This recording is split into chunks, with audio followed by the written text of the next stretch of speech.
Well, welcome back, my gardening friends, to a tour of our allotments. A birthday tour of our allotments. Happy birthday to me. So let's have a look around plot 1, see what's been going on. The strawberries in the fruit cage, or cabbage cage, are doing quite well. I wish I never tried to sort out the strawberries at the far end, because they're not doing as well as these. Lesson learned. The giant kohlrabi and radish are both going to seed, but they've got a bit of green fly on them. Not sure if that's going to give me any giant seeds or not, but if we don't try, we'll never know.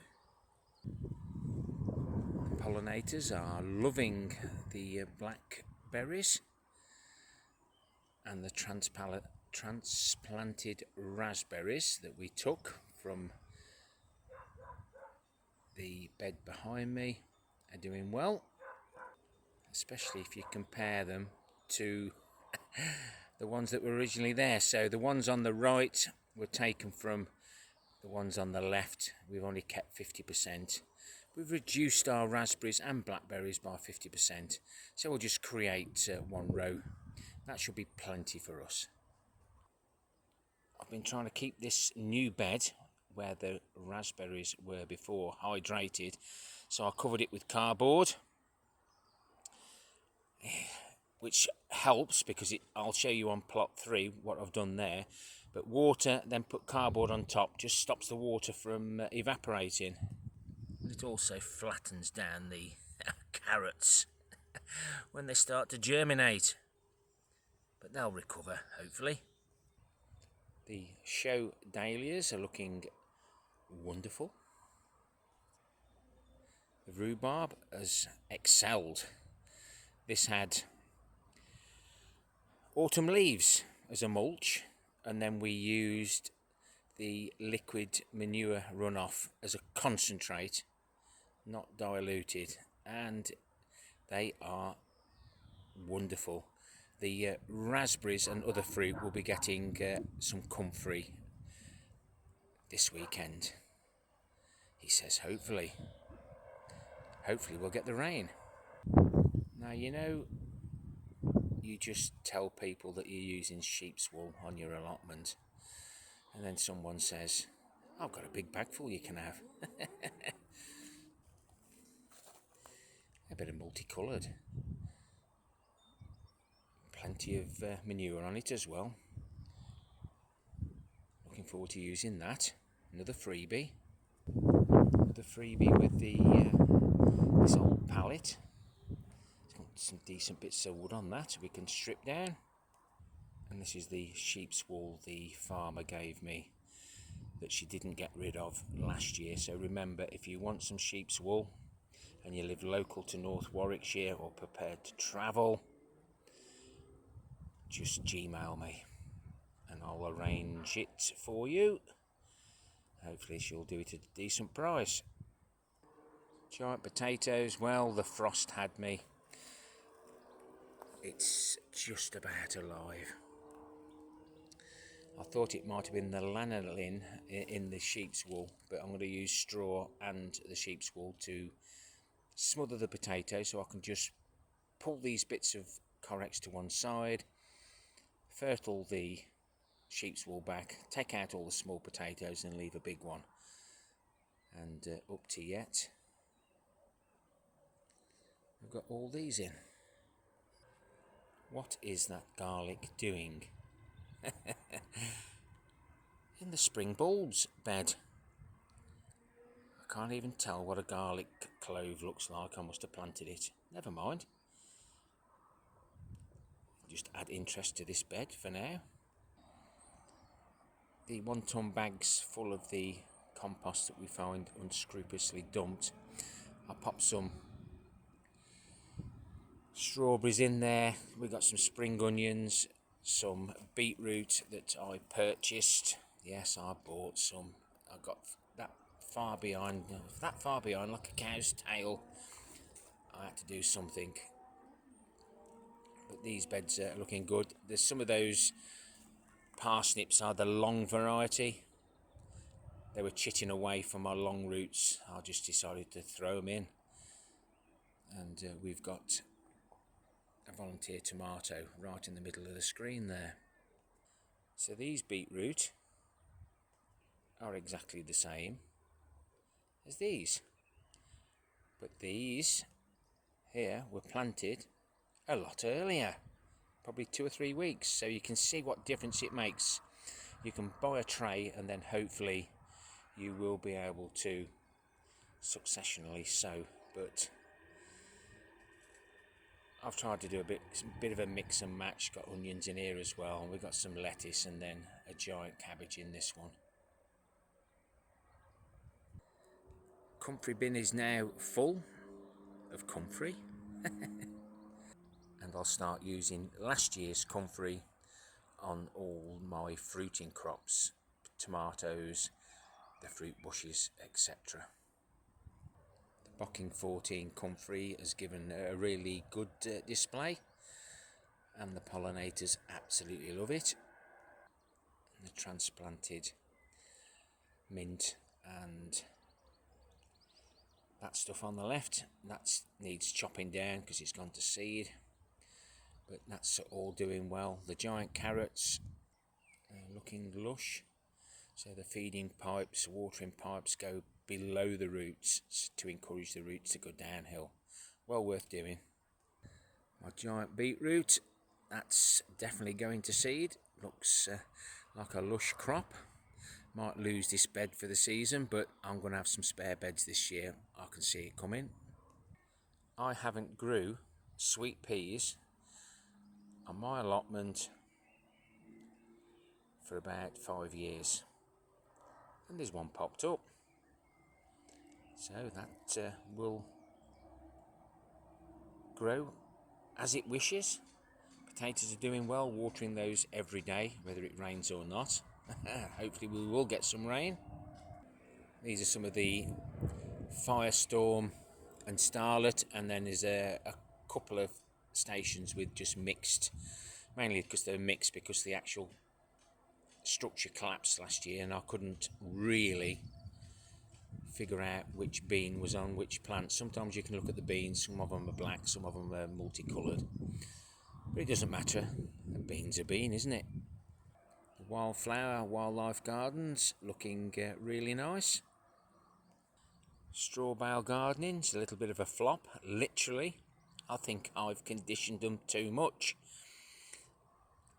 That one's sinking, but I've got more plants at home. I'm just waiting for a drop of rain to be able to plant them out, and there'll be plenty of room in here. Get rid of some of the grass and some of the corn. Last year I filled this Vegega bed, links are in the description below, and it's sunk. This time it has sunk, but I mounded it. That's going to be so much easier to be able to harvest those lovely little sweet fruits. Looking forward to eating some of those. I need to uncover all these beds so they can get a little bit of rain. I've put the sheets on to try and conserve the moisture. They're fresh beds, so they are really dry. And all the potatoes that you see on plot 1 are from the wormery bin, so that I don't get it mixed up with the temporary compost bins. They lilies, they look nice. Single seed potato challenge 2025. I've got one growing. If you remember, mine had started to rot, and so I sliced it up. It wasn't chitting, but I've got one now that hopefully I can encourage to grow. I'll sing to it or talk to it. That'll help. Not so sure about that. So we've taken one part of the comfrey into the bin. This will be next, and then the Bocking 14 that you saw earlier will be after that. By that time, this one will have already started to grow and start to produce flowers. I like to have at least one patch where the pollinators can have some flowers. There is still no sign of any rat activity in my compost bin, wormery. And I'll put that down to the lanolin in the sheep's wool. At the minute it's keeping the worms too warm, so the proppy uppy stick goes on the shelf, so it leaves an air gap all the way around. So there's no excuses. The rats can get in, but they just don't fancy it. Must be something to do with the sheep's wool, as I've been told previously. Well, this is the my salad beds. I don't think I'm going to get any salad crops in there. Maybe late summer. But we're there, we're nearly there with it. Just haven't had time this year. The fruit cage, this is where we keep all the red currants, white currants, black currants, gooseberries, summer fruiting raspberries, because the birds love the summer fruiting, not so much the autumn. But I am going to have to do a summer prune, taking out anything that I don't want growing, because it's taking over. But look at the fruit. It's going to be a nice harvest again this year, and I think with a little drop of rain and a nice comfrey feed, a summer prune will be there. It's gone at the top of the roof, look. Well, the birds will get some as well, as long as they don't poop over the good ones inside. As you can see here, these are desperate for a feed. They are looking a little bit on the yellowy side. That leaf's curled up a little bit, but having checked it, there's no aphids in there. Jerusalem artichokes, gone mad. Well, it doesn't take long for the asparagus to decide, I'm not picking any, you're not picking any more. We want to go to seed, or to fern. We'll let it, we've had a good crop, we'll let that draw all the energy now down into the crowns, and then we'll give it a feed over the winter. Pongos and the onions a little bit slow, but they'll catch up. And these are the spare gooseberries and black currants and some red currants that will be replacing some of those bigger bushes in the fruit cage. They do look lush, and some of them have got fruit on them, so the birds can help themselves to those. So all this was well watered last night, and then I covered this up with the cardboard, and hopefully you'll see a big difference. So it's well worth having a bit of cardboard about just to keep it moist. I'm trying, this is where the sweet corn's going, bone dry, so I've been trying to keep the moisture in there, and I think the cardboard works really well. Sugar snap peas are just about showing the cells, and so are the Hendrick snow peas that I had off Nick the gardener. The mint has done an excellent job. No mouse activity. Putting the mint on there just disguises the smell. Obviously they can smell the peas and they dig them out and eat them, and even if they're about 2 inches high, the mice will still take them, cut your shoot off and take the pea. The little rascals. This is a nice weed bed. We've got some of the, oh come on, Minnesota midget melons with a little bit of protection. I might take those off tonight because hopefully it'll rain. That looks like a chard or a beetroot, and I need to do some weeding around and inside all the brassicas.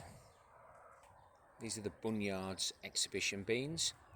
I bought these, well, it's got to be 11 years ago. Keep saving the seed.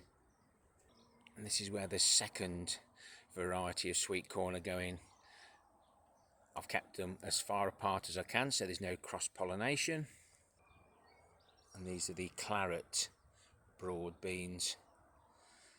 Smaller pod, they grow upright, but I think the actual beans that we cook or eat raw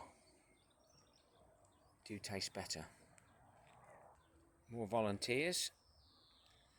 I'm pretty sure that might be chard, but we don't know. We've got turnip here, snowball. Now they're ridged up because I had to dig down for some moist soil. But when I've watered it, it's paid off because the water runs down into the bottom where the turnips are. Then we've got the purple top melon. And again, desperate for a weed. They'll grow with or without water.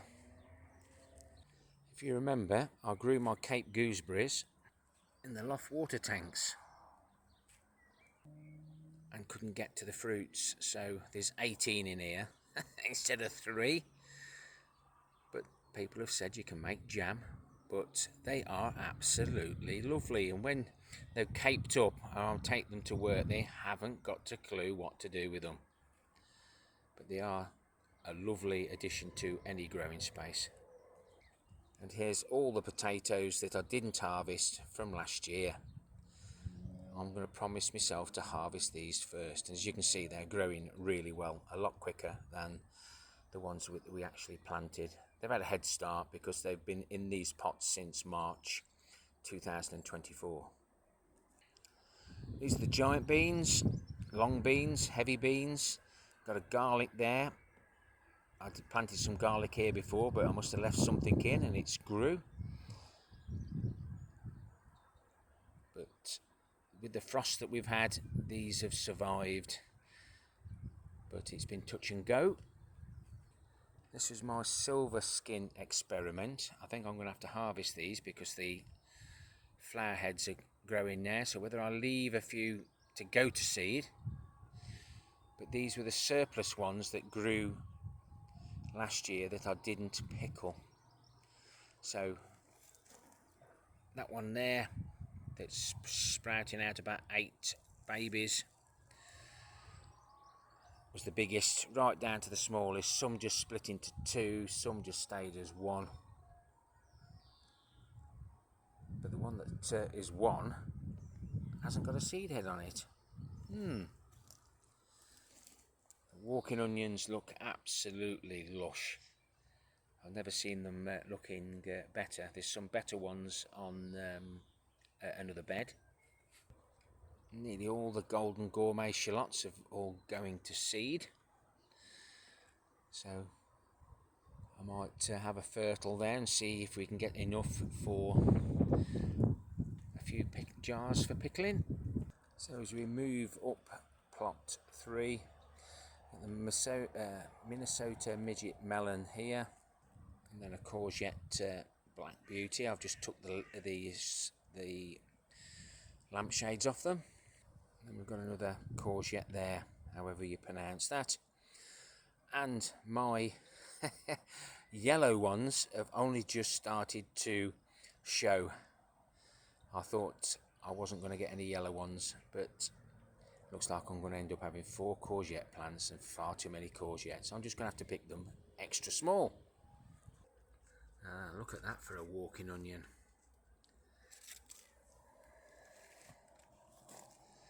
And then on the far side there, even some of the opria are going to seed. Must just be the weather. My first sowing of radishes, doing well. We'll work away along all the loft water tanks, sowing every week, something like that. How well does this lettuce look? Not harvested any yet. I'll let that drop of rain come tonight and then that'll just lush it up a little bit. And there's some of the pongos that were first sown. They direct sowed and they all grew, and I've moved them about around my growing spaces. First sowing of the sugar snap peas. Normally do a row of radishes each side, but I think I'm going to have some lettuce and pak choi if the ground gets wet enough. The elephant garlic, the scapes are up. Once they do loop the loop, I'll harvest the garlic. The red Russian just looks a little bit unhappy at the moment. A bit of Epsom salts maybe, or it might just want a drop of rain. Nothing much happening in the polytunnel. We've got some of the marigolds there. There's some of the giant onions. These are my very, very small looking tomato plants. They'll catch up, don't we worry. There's that cucumber plant I bought. Now, I'm not about to do this, he says. He tries, he'll try. But a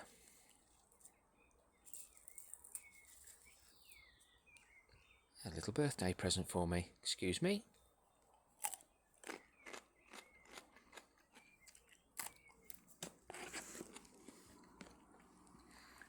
B&M snack cucumber. Sweet corn, early bird. Sweet corn, rising sun. So we've got some Minnesota melons at each end of this bed under the long roots, and then we've got some crackerjack marigolds. I had a few germinate, so they're in. Hope you like this little bit of a tour on my birthday. Please leave me a comment on any subject you like. Give me a thumbs up or a thumbs down for the interaction. And why not consider subscribing? It's been a funny old year, I think everyone will agree. Happy gardening to you all. Till next time, my friends. Ta-ra for now.